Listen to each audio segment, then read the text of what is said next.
So big news, guys, I got my own scissor. The Matt Beck scissor is now available. This is the V1. It's a 5.5-inch scissor. I also have a 5-inch on pre-order, but this one is in stock.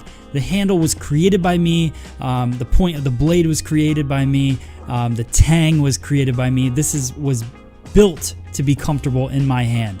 I put a little groove in the edge of the scissor so you can cut with your thumb half out of the scissor, which is something I really enjoy when I'm cutting hair. And this scissor is great for wet cutting and dry cutting. So if you're looking for a new scissor, go to freesaloneducation.com and pick one up. Okay, so I want you to focus on the angle when we're going in to cut the face frame. Now, this is the most important thing when cutting a face frame, is to make sure that your elevation is right. You want it to be about 45 degrees when they have medium to high density hair, because you want that little bit of extra elevation. So what I'm doing is a tease cutting technique. It's a half open, half close of the scissor, and I'm just over directing everything right over the part or over to the opposite side of the head, and that's where I'm going to start the tease cutting technique. So that over direction creates length on the opposite side. So that's really my goal, is just to make sure that I keep growing the length off to the one side, and you can see that really nice angle that it creates. Also, another little tip, I like to use a flat iron in between my cutting,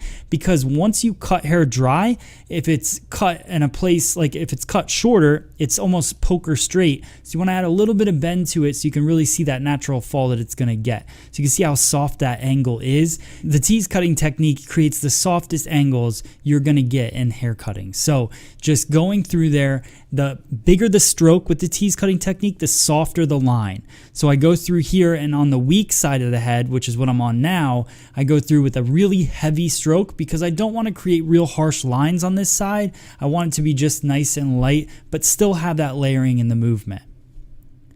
So now you can see the layering kind of starting to build up. Now I'm going to work a clock pattern, and I'm going to bring everything back to the very center back. So we start off center back. I do tease cutting, a nice high elevation. I work my way straight up the head.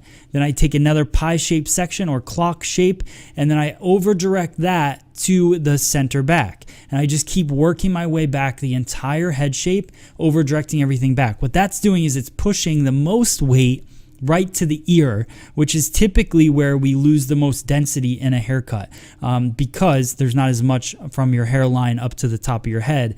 There's not as much density in the hair. So I want to push that weight over, but still create some nice short layers to get that kind of shag effect in the haircut.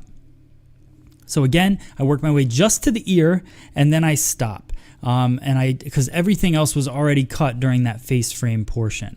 Then you'll go through, you can cut your perimeter, get it nice and smooth, whatever length that you want.